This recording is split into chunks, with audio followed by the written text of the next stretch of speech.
Hello, I am Michelle Peterson. I'm coming to you live here from my office. It's a very casual Monday. Hold on just a minute. I meant to do this. Okay. All right.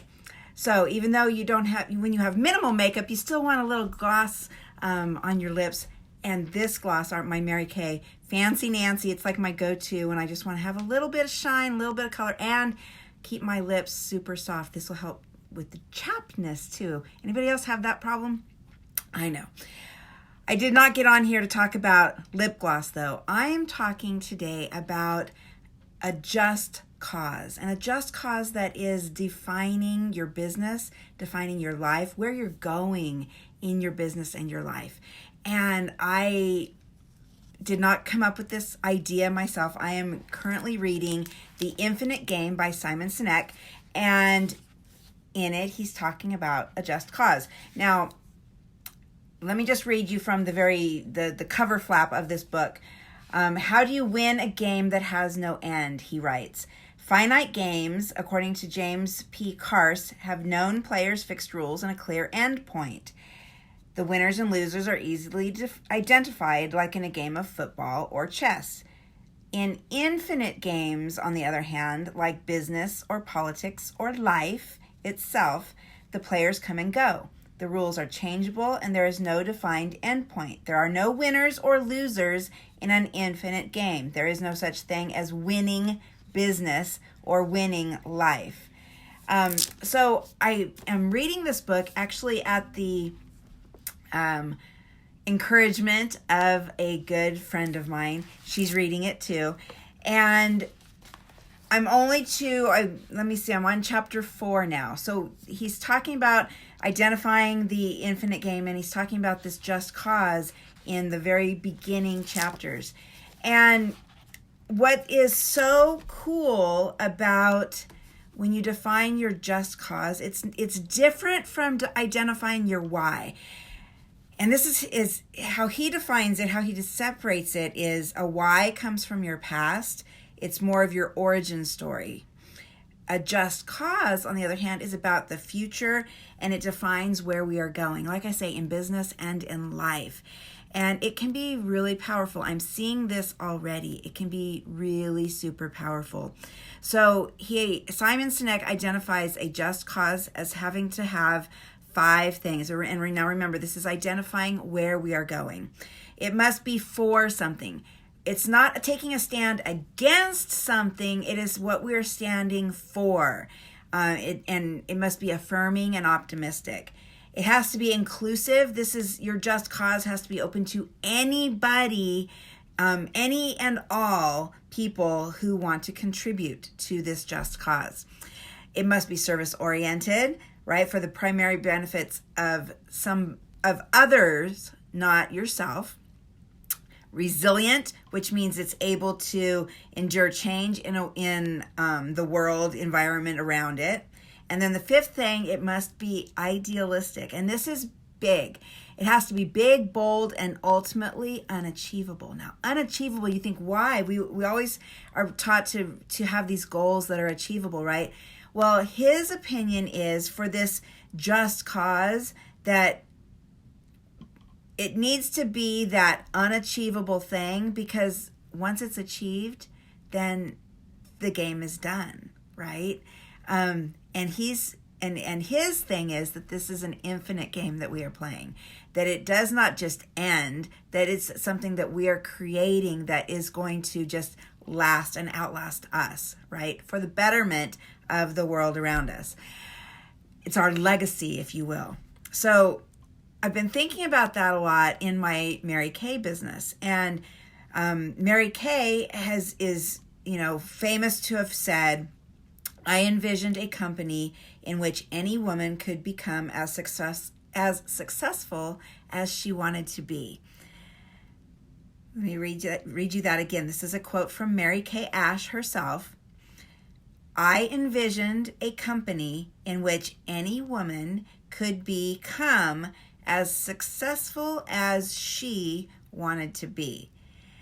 Now, I think that's a pretty good one, right?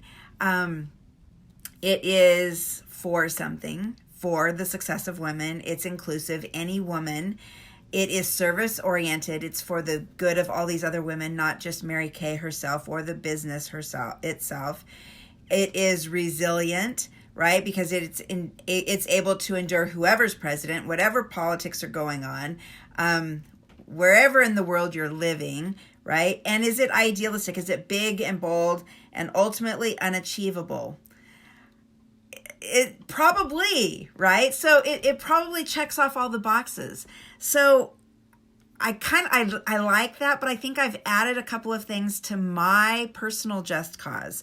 So for me, I would love to be I am creating a world where all women can be as successful as they want to be, and where all women see themselves as beautiful, brave, and confident, right? I think that really speaks to it for me. And I think that's why I was so drawn to start a Mary Kay business to begin with, right? It is that feeling of empowering women to be the best that they can be, to be as successful as they want to be, right? To feel beautiful. I just saw this in something else that I'm reading about Mary Kay Ash. And another quote of hers is, "The woman who knows she looks good starts feeling better about herself." And you guys, that is really to the heart of what I aim to do in my Mary Kay business, is help empower women to feel better about themselves, to feel good about themselves. And so I'm just bringing this up to get into your consciousness, maybe have you start thinking about it as to what is your just cause. What is behind what you do day in, day out? What is going to make you feel fulfilled? I didn't write it down, so I don't have it ready, but that's one of the things that Simon Sinek says in his book, is that to really be fulfilled, we really kind of all have to be behind one just cause or another.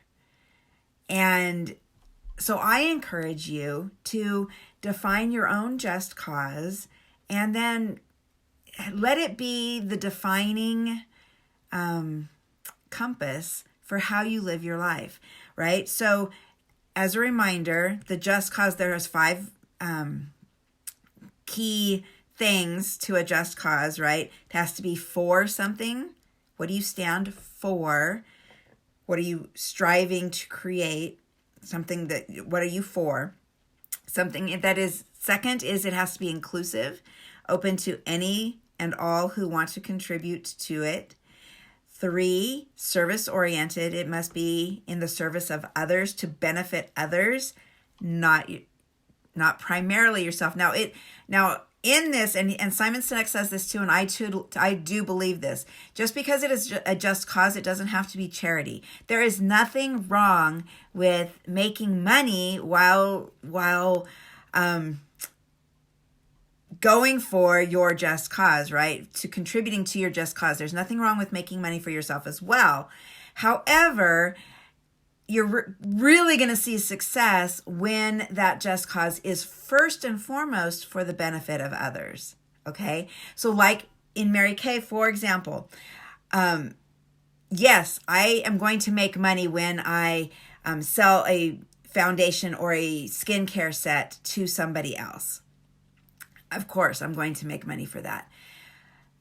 The primary benefit, though, is for that other person, right? Because the way I do business is, I am not going to just push something that she does not need or that she does not want. I am not going to be that pushy salesperson who just wants to make a sale at all costs, right? That is not me. That is not serving my just cause. My just cause is to make that woman feel beautiful, help her recognize her own beauty so she starts seeing it in herself, but not at the expense of the benefit to her. Does that make sense? So I just wanted to throw that in there. There is no shame. I think money is wonderful. Making money is wonderful. So there's no shame in it. And like I say, that service-oriented part, even Simon Sinek in the book mentions that because it's service-oriented, it does not mean that it is charity. Okay? So number 4 is that your just cause is resilient, able to endure the change in the world, in the politics, and whatever is going on in the world around you. 5, last one, it must be idealistic. It must be big, bold, and ultimately unachievable. Okay? It must be that thing that we strive so hard to get, and even though we know it's not ever going to come true in our lifetime or the next, but we are still striving to get there. So my question to you is, what is your just cause? It was something brand new to me. I don't expect you to know right out, the snap of the fingers, but please start thinking about it. Start thinking about it and start incorporating it into your business and into your life. I've just was finishing reading these couple of chapters this weekend, and today is Monday. So I am just starting to articulate it for myself, but I already can tell it has given me I'm more energized. I'm more passionate about my business, about what I'm doing in my business. And so I think that if it has done that for me, I think it can do that for you too. And I want that for you. I want you to feel that kind of excitement and passion for what you are doing. And I think this is it. I think having that just cause to define where you're going and what you're doing, I think that's going to make all the difference for you. So I encourage you to read the book, The Infinite Game. I know this is backwards, but The Infinite Game by Simon Sinek, that's where I got this from. That's what has sparked this conversation. I hope it has been helpful and valuable to you. I hope you have a beautiful day, and check in with me again. Be sure to follow the page so you are notified of when I am live, and I would love to hear from you. Comment below. I do read all the comments and I will respond. And that's it for today. I hope you have a beautiful day, and I will talk with you again soon. Bye for now.